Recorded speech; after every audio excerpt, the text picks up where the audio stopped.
Kashlabbootatu daandiirraa dhagaa darbataa jira warri siin jedhe dhuguma siin jedhe. Hojiin kee dhagaama darbachuu malee bu'aa injifannoo kee firii qabsoo kee tikfachuu nyaachuu hin dandeessu yoo ta'e akkuma siin jedhan kashlabbee taateettaa jechuu komiin kiyya kana. Akkaaf nu arrabsaniini isinumti warri isinitti hime sila qeerroon 2004 waggaa 14 har'aa seenaa inni ittiin eegale kan namni tokko iyyuu ittiin hin dhaadanne hin himanne sana amma dhufee abbaa meeqa itti ta'e jennaan isinuma keessa amma qeerroon kun bakka 3-4tti cabdanii hin jirtanii miti kun kashlabbee naman jechisiisuudha. Kanatti sarara tokkotti deeffachuu fi kallattii walii kennu waan barbaannu walii himne hanga waan barbaannu argannutti wal harcaasnee caccabnee karaarra dhaabbanne dhiichisaa hin oollu wareegama keenya isa dhugaa itti fufnee waan barbaannu dhugaa haa argannu siniin jechuuf hin siyyaane.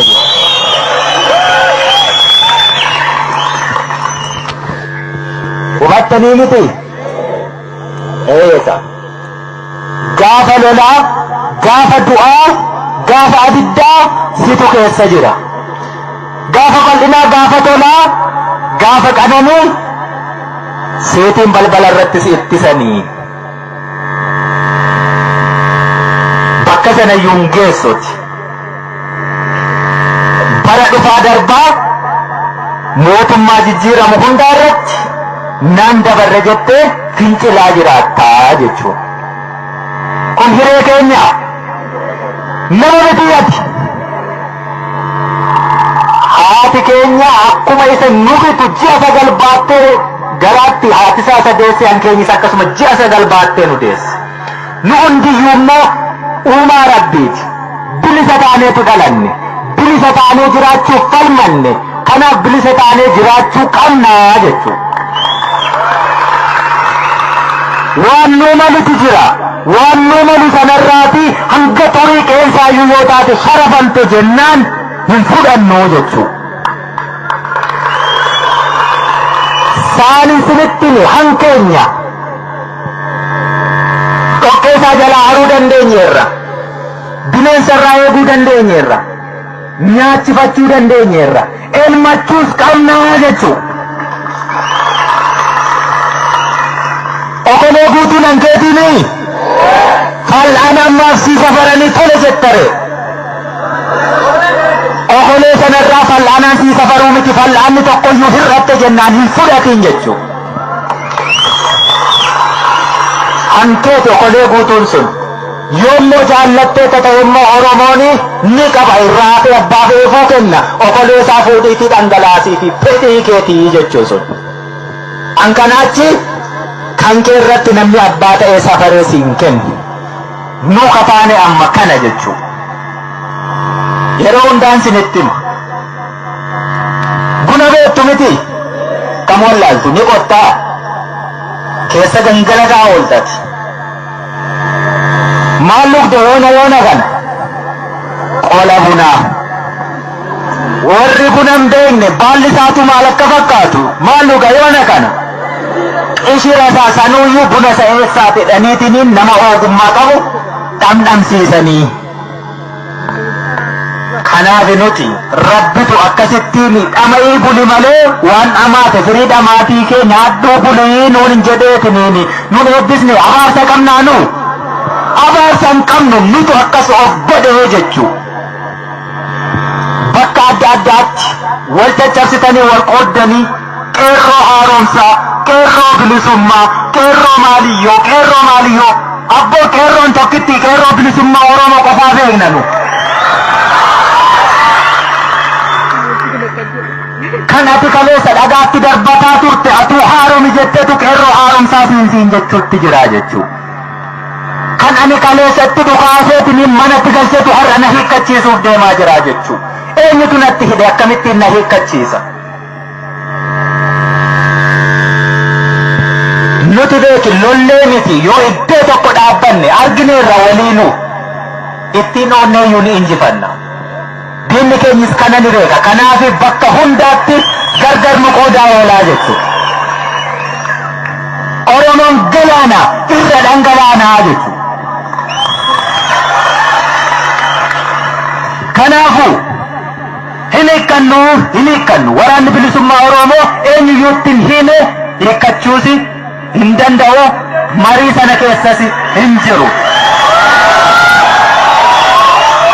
Erga hin hiikkattu ta'ee sin nyaachisu sin obaasu na keessan sosso'iinii naan jechuu dandeessa. Kaleessayyuu ani hidda mukaa nyaachaan ture, situ dammaqee na nyaachisa jennaaniin har'a biddeen nyaadhe malee.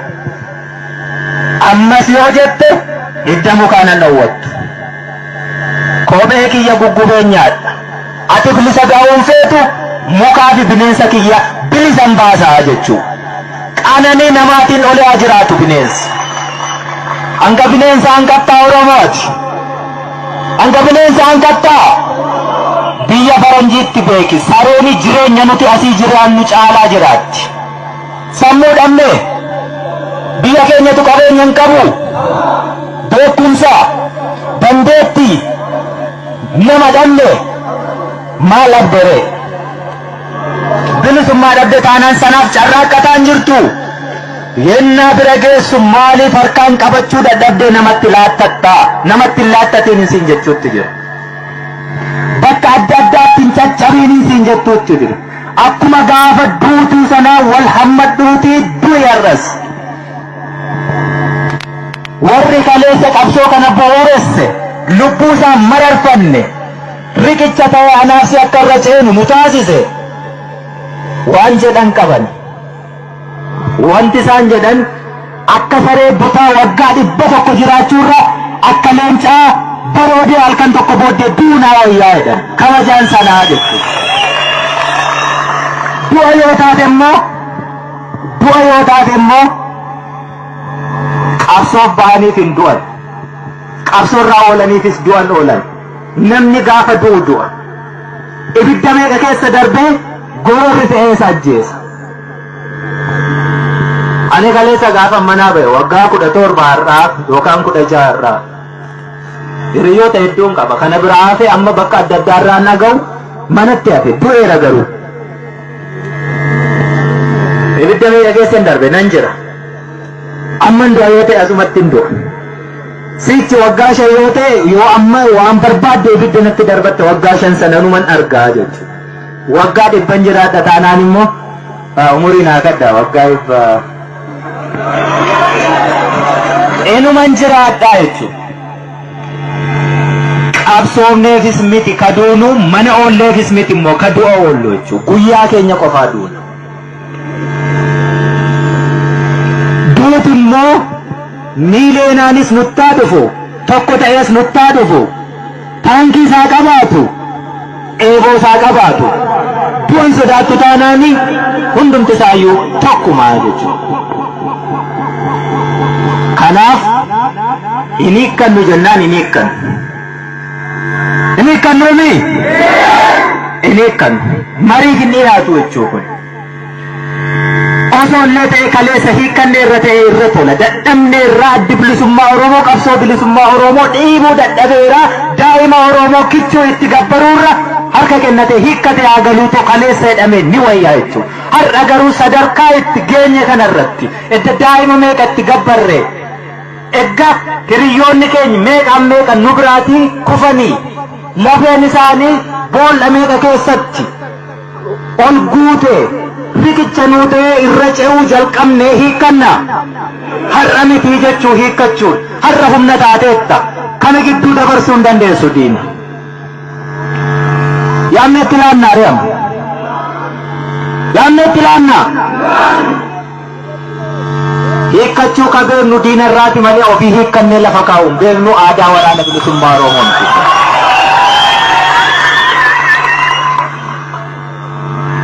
Galaanaa irra dhangalaanaami bakka jirtutti hin dabarsiinii jechuudha.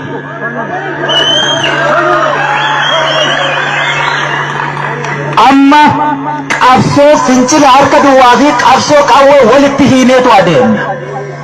Boru waraana bilisummaa Oromoo miti kaas jiru yoo siin jedhani ni fudhattaa? waliin dhaabbannee gaafa diina lollu nun argine moo nun argine maracaan argine gaara keelloon beektu mukkii qonfilloon beektu ashiin beektu gaara abbaa seenaan beektu bo suni waraanuma bilisummaa Oromoo amma ijaan argitu malee bakka biraarraan dhufne jechuu.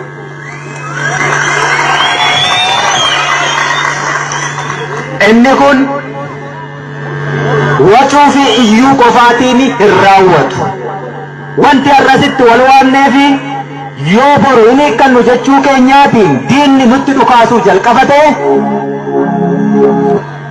beektaamee waan gootu qeerroo ani oboo waanan godhun beeka ati qeerroonis waan gootu beekta waan goon immoo waliin goonaa jechuudha.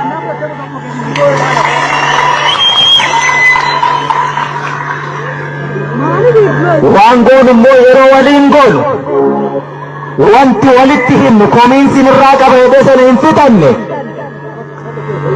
tokko si yaamee tokko si teessisee ati bahii du'ii ati mana oolii ati akkas ta'ii guyyaa irraa akkas hin ta'ini guyyaa biroo akkas ta'ii sana fudhattu burjaaja'uu akkasii nama lubbuu keetiin taphatu ni fudhatta hin fudhattu miti